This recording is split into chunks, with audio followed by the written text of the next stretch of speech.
नमस्कार दोस्तों, हमारे YouTube चैनल बुक्स प्ले में आपका स्वागत है। आज हम बात करने वाले हैं जेफ केलर द्वारा लिखी बुक एटीट्यूड इज एवरीथिंग की। दोस्तों, अगर सफलता चाहते हैं, अपनी परेशानियों को खुशियों में बदलना चाहते हैं, अपना जीवन बिना किसी तनाव के जीना चाहते हैं और जीवन के प्रति अपना नज़रिया बदलना चाहते हैं, सुकून से रहना चाहते हैं और अपने मनचाहा लक्ष्य को पाना चाहते हैं, तो आपको यह वीडियो जरूर देखना चाहिए। लेखक जेफ केलर जो एक मोटिवेशनल स्पीकर हैं, उन्होंने अपने जीवन अनुभव से प्रेरित होकर सेल्फ हेल्प को ध्यान में रखकर यह बुक लिखी है।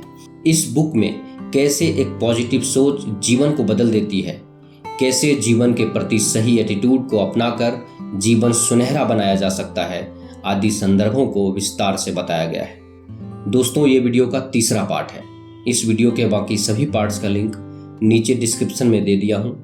इस वीडियो को देखने के बाद आप बाकी पार्ट्स को जरूर देखें। तो चलिए शुरू करते हैं। अब चूंकि आप प्रतिबद्धता की शक्ति के बारे में जान चुके हैं, इस सिद्धांत को अमल में लाने का समय आ गया है। तो चलिए आगे बढ़ते हैं। दोस्तों, एक ऐसा लक्ष्य चुनें जिसे प्राप्त करने की तीव्र इच्छा आपके मन में हो। इस बात के लिए पूरी तरह प्रतिबद्ध हो जाएं कि चाहे जो भी हो, आप अपना लक्ष्य हासिल करके ही रहेंगे।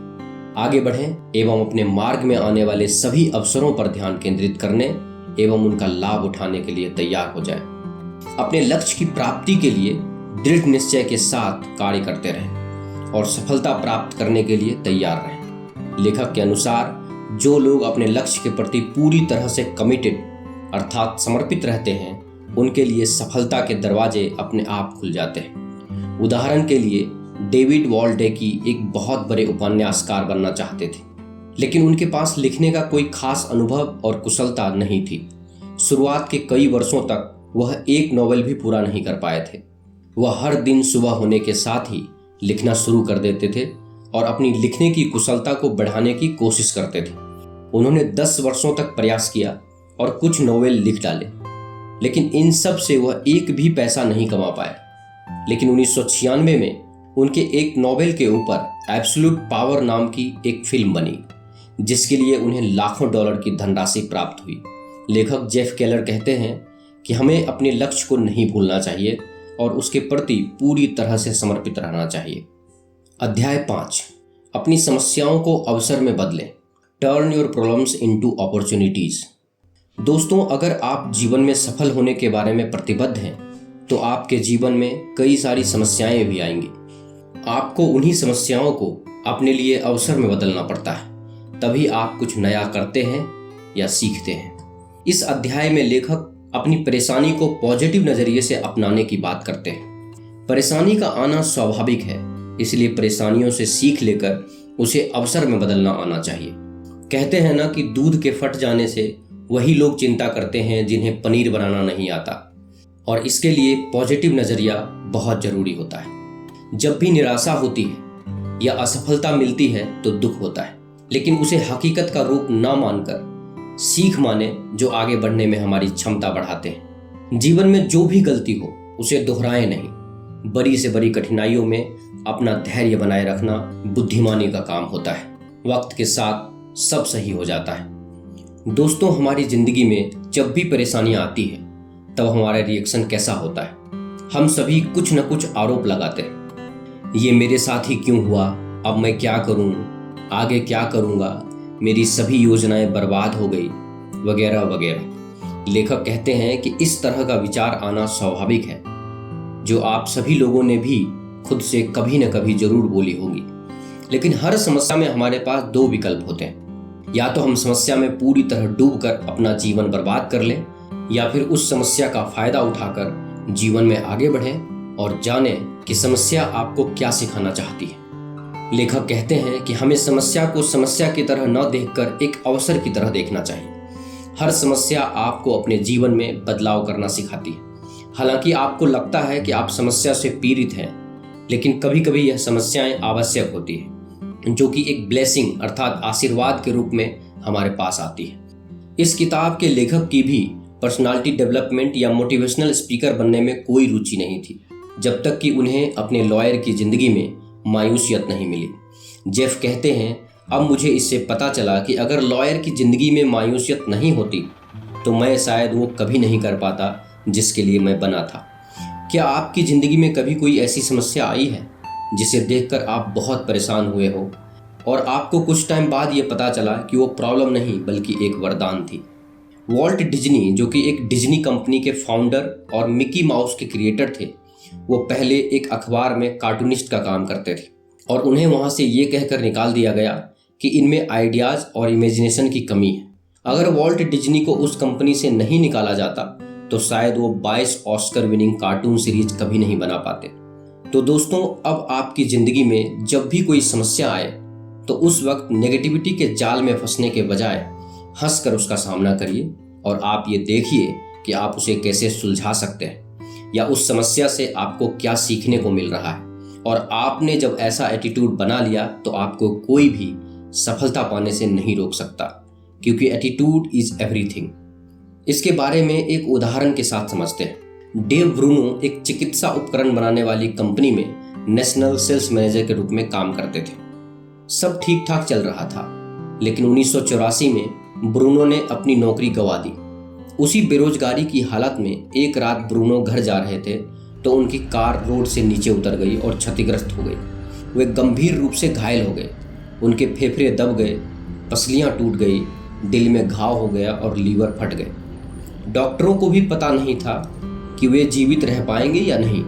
ब्रूनो ने भी यही सोचा था कि वे मर जाएंगे। 3 दिनों तक लाइफ सपोर्ट सिस्टम पर जिंदगी और मौत के बीच झूलने के बाद वे चमत्कारिक रूप से बच गए।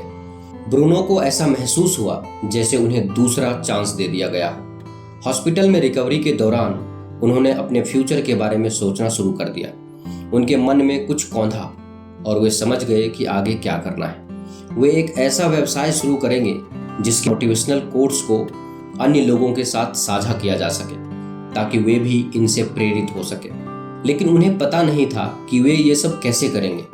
हॉस्पिटल से घर आने के बाद एक और बुरा समाचार उनका इंतजार कर रहा था। उनके भारी मेडिकल बिलों एवं उनके काम करने की असमर्थता के कारण उन्हें अपना दिवालियापन घोषित करना पड़ा। उन्होंने अपना घर खो दिया और वे अपने परिवार सहित एक छोटे से अपार्टमेंट में रहने लगे। अभी तक ब्रूनो ने अपने सपने का साथ नहीं छोड़ा था। एक दृढ़ निश्चय और पॉजिटिव एटीट्यूड के साथ वे फिर आगे बढ़े। अगले कुछ सालों में उन्होंने ऐसे जॉब किए जहां मार्केटिंग और प्रिंटिंग सीख सके।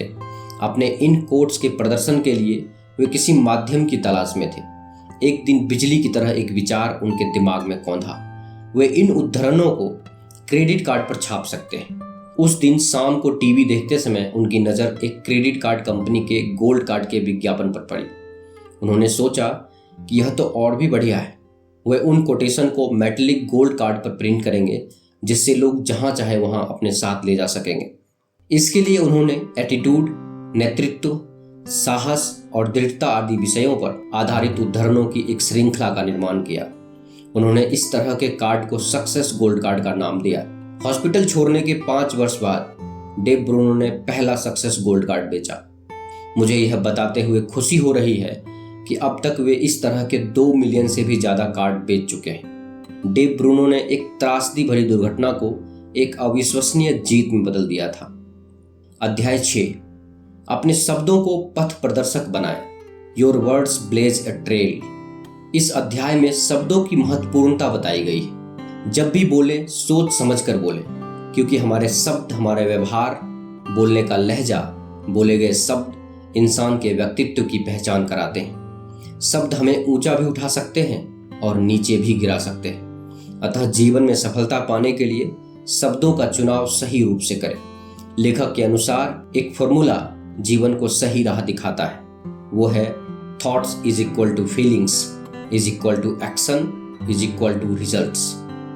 हमारी सोच सही होगी तो हमारी भावनाएं पॉजिटिव होगी और भावनाओं के पॉजिटिव होने से कार्य में डेडिकेशन, कमिटमेंट, रुचि होगी और इन सब के होने से मेहनत, प्रयास, कोशिशों से रिजल्ट पॉजिटिव होगा।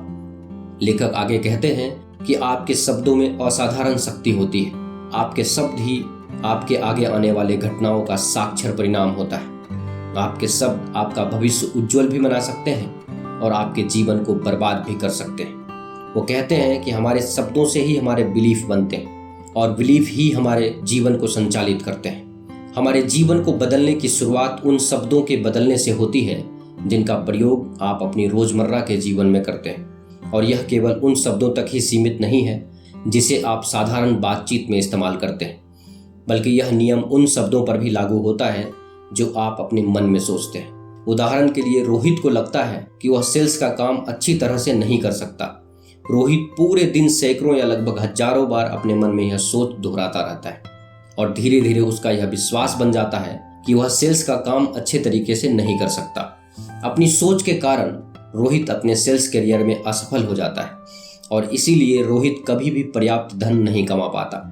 लेखक कहते हैं कि आपकी सोच से ही आपके शब्द बनते हैं और आपके शब्द आपका विश्वास बन जाते हैं, जो यह निर्धारित करते हैं कि आप जीवन में सफल होंगे या असफल।